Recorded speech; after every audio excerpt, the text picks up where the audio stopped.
Here's a crazy stat for you. Did you know we're laughing 70% less today than people did during the Great Depression? I mean, think about that.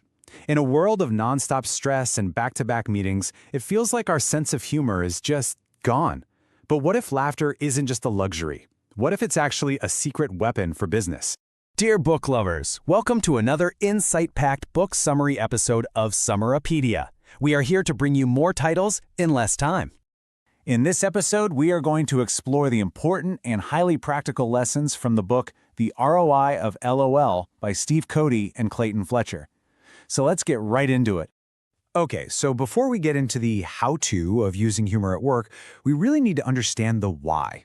You know, the book makes this incredibly strong, science-backed case that humor isn't just for stand-up comics, it's actually a critical tool for any successful business.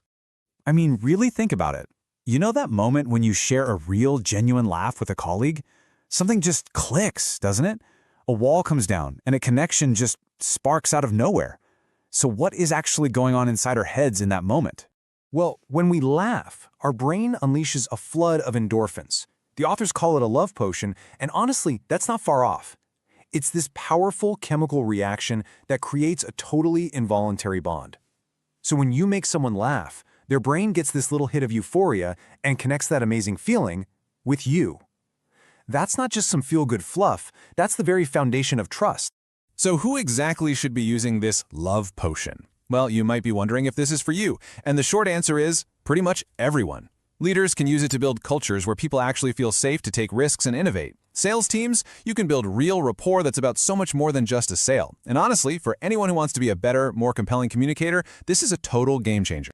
Okay, so if the problem is a workplace that's forgotten how to laugh, what's the solution?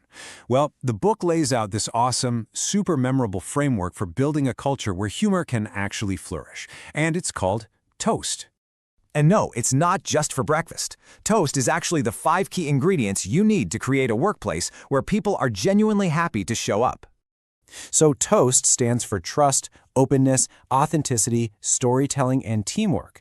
Now, the magic here isn't just checking these off a list. It's how they all work together. When you mix them, you get this amazing environment where creativity just flows and collaboration feels totally effortless. This is the soil where all the real benefits of laughter can actually take root and grow. This quote from the book just nails it, right? A culture where people feel free to laugh together is a culture where people are happy. And happy employees, they're the ones who build incredible teams. Let me give you a perfect example of what this looks like in the real world. So the book tells this great story about a guy named Antonio de Soto, who kind of became the accidental star of a company retreat video. Now, in a toxic culture, that might cause jealousy, but not here. Instead, his team's reaction was to just hilariously and affectionately roast him in their group chat, joking about him needing an agent, asking for royalties. That kind of good-natured ribbon can only happen in a workplace built on real trust. It's a sign of a truly healthy team. Okay, so we get the why, we've got the science, we've got the TOAST framework. But how do you actually do it? This is where things get really fun, because the book starts breaking down the practical skills that leaders can borrow directly from professional comedians. I mean, think about it. Comedians are absolute masters of communication. They know how to read a room, how to handle hecklers, which, let's be real, is just a hostile objection, right? And they know how to tell stories that people actually remember. All of those skills translate directly to the boardroom. Just imagine being able to command a room and handle tough questions with the cool confidence of a stand-up comic. And the best part is, it's not magic. It's a craft. It's a formula.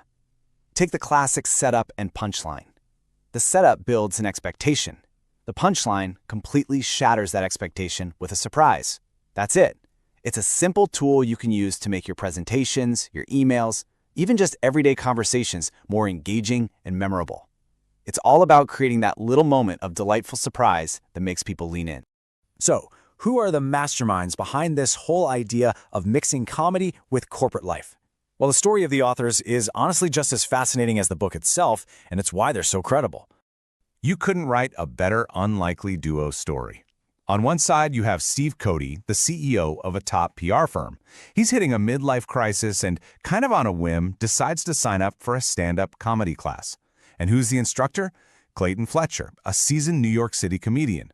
Steve quickly realizes that the skills he's learning on stage, like timing and storytelling, are radically improving his business skills. This spark led to an amazing partnership, and Clayton actually became the company's chief comedy officer. They didn't just write a book about this, they built their company on it.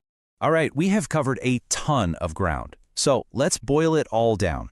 What are the absolute key takeaways you need to remember from the ROI of LOL? Okay, here's what you need to walk away with. Number 1, laughter is a superpower. Seriously, it's a biological hack for building real human connection. Use it. Number 2, build a toasty culture. Those 5 elements are your blueprint for a healthy workplace. Number 3, think like a comedian. Steal their techniques to make everything you say more memorable. And finally, embrace vulnerability. Being a real person isn't a weakness, it's your greatest strength as a leader. At the end of the day, laughter is truly serious business. And this book really leaves you with one big question. Are you investing in your organization's most powerful and maybe its most ignored asset? Thanks so much for watching. Don't forget to like, comment, share, and subscribe for more impactful book summaries from Summerpedia.